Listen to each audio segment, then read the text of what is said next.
Welcome to R2 3D, my name is Alan, and this week we'll be looking at making Homelander. Homelander here was modelled by the good folks at Clay Cyanide Miniatures, who have a wonderful Patreon page full of some of the best miniature sculpts you'll see. You should definitely check them out. I started with a test piece at 100% scale, but I felt that to do Homelander justice he needed to be larger, so 1/6 scale it was. Any support marks on the back of his uniform would be hidden by his cape.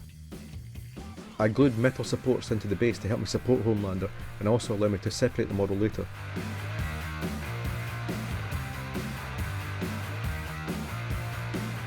After a base black primer, I gave Homelander a zenithal highlight with Vallejo's Dead White. This will help give the base blue a nice bright finish.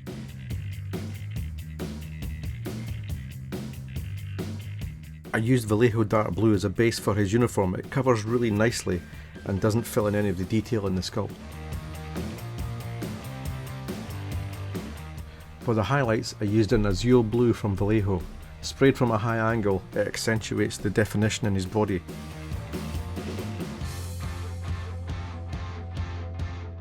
And for the shadowy areas, I used a dark blue wash, also from Vallejo, sprayed from a low angle.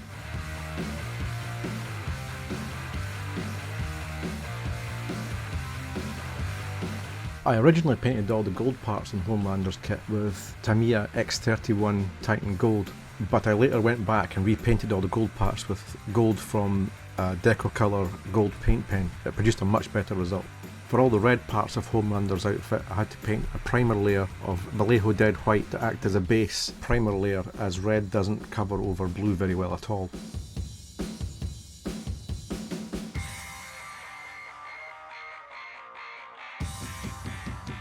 I don't always paint things in order, and sometimes I will mask something off, leave it for a while, paint something else and then come back to it. This is what happened here. I decided to paint the red pinstriping on Homelander's chest, and then I went back to paint the white primer on the mast area on his boots.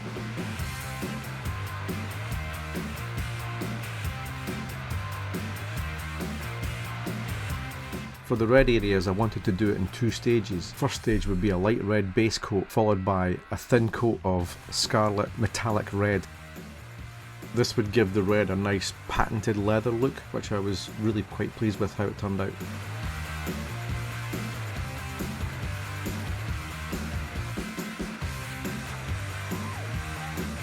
For the shading on his boots, I used a fine layer of Citadel Nuln oil, and for the gold parts I used the Decocolor gold pen. That gold paint only really needs one coat and produces a great finish.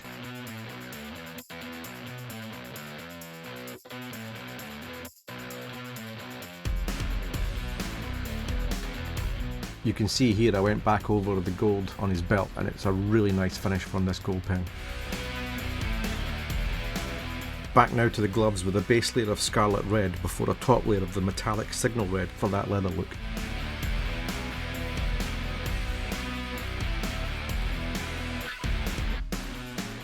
I quite often like to change parts here and there just to personalise them, and I decided that the base wasn't doing it for me, and so I modelled a new podium for him. And as Homelander is Vought, I gave him a corporate identity.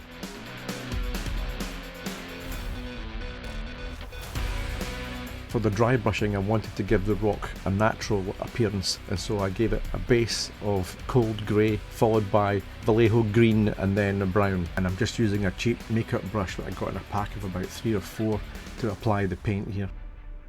You're just looking to pick out different highlights and facets of the rock with the different colours. The idea is to give it just a random and organic look. There's no set rules to this part, and it's really just how you like the rocks to look.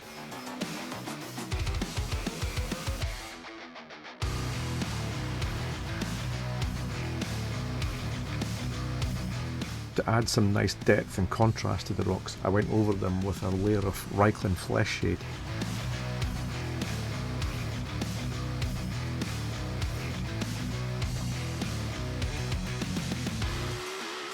I picked out some of the highlights of the rocks with Vallejo sand just to give a little bit of edge contrast.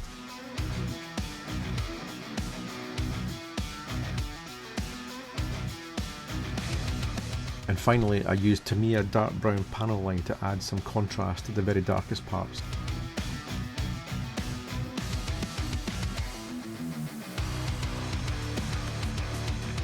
And now for the tricky part that you really can't rush. to pick out the white tram line all the way around the edge. Although I actually will be speeding this part up because otherwise it would be about 10 minutes longer.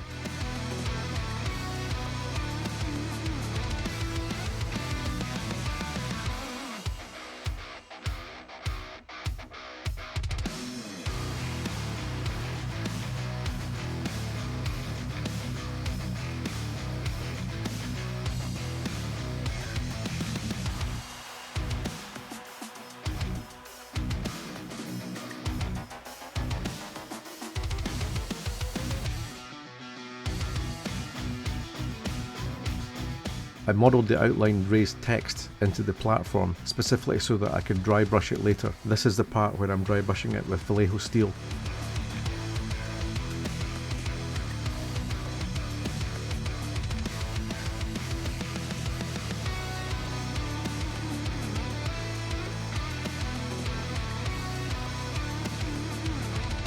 I'm including this little bit here as an extra, as I actually forgot to film when I painted the dry brushed gold onto Homelander's gauntlet.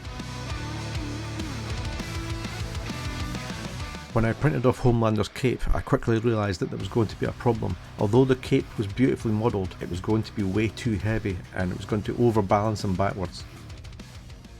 So I decided to kill two birds with one stone, and I modelled a new cape, which was much lighter but also included a new top part where I modelled in raised stars to make them easier to paint.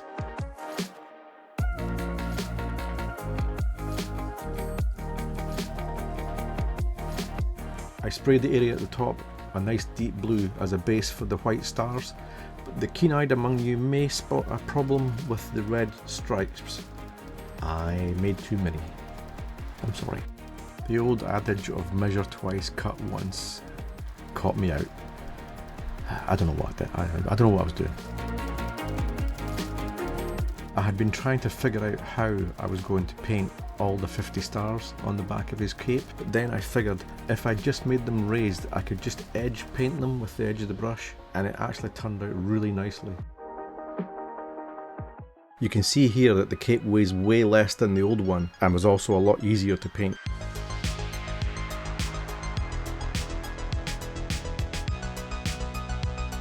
After preparing the head with Vallejo black primer, I gave him a full zenithal highlight with Vallejo dead white to prepare it for the first of the skin tones.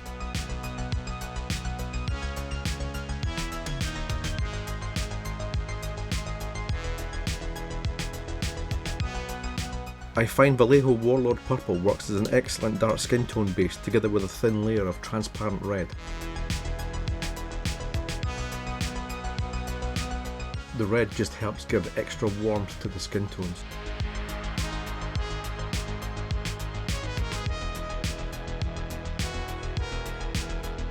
The base skin tone is a medium flesh tone applied all over, but thin enough that it doesn't overpower the purple and red underneath. A highlight layer of basic skin tone by Vallejo is next. Applied from above, it will give a nice accent to the fine detail in the face.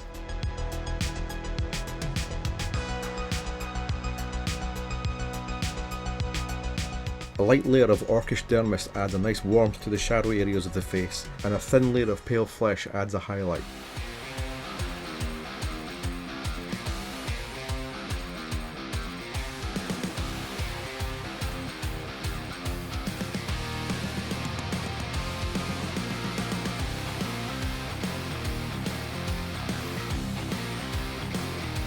Homelander's hair is actually quite a dark brown at the roots of his blonde hair, so I started with a base of Vallejo USA flat brown and worked in layers of alternating low and highlight tones to add to the depth.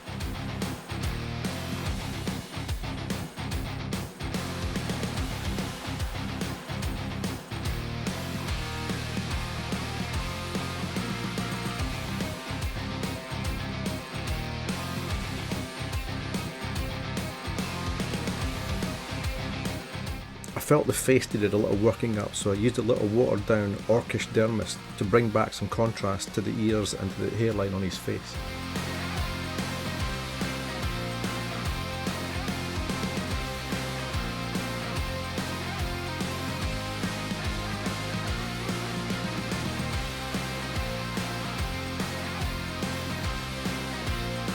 I I used a very gentle and much diluted transparent red to bring more natural colour to the lips. I worked this over a couple of times to build up the colour.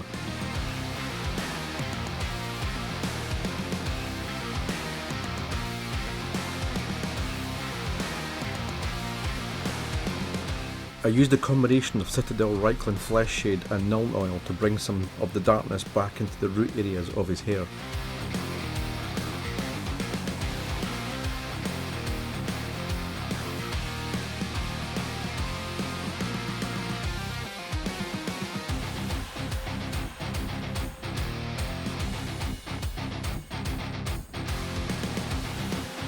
And now for the tricky part for me, doing the eyes.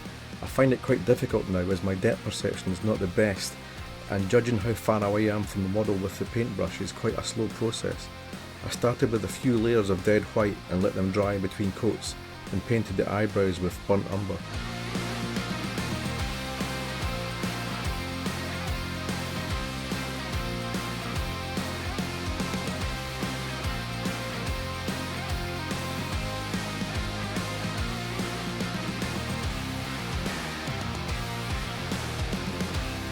The final part to Homelander's hair was to really emphasise the dark and light areas, so I went over the root areas with burnt umber and I dry brushed the highlights with ivory.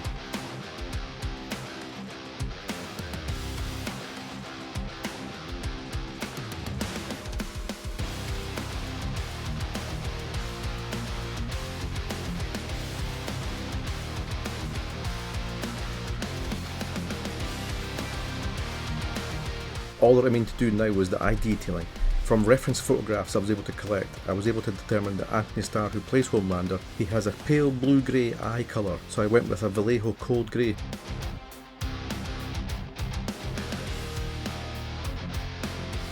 I actually ended up painting the eyes 2 or 3 times as I kept messing them up.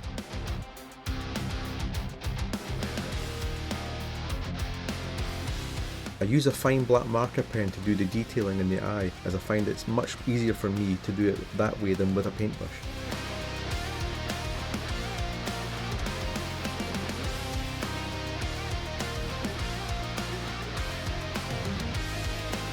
A quick dab with the black marker pen and a dot for a highlight, and I'm calling Homelander officially done. I hope that you found something that you liked in this video, and if you did, please leave a comment in the comments section, and maybe even a like and subscribe. Until next time, this has been R2-3D, and I'll hopefully see you later.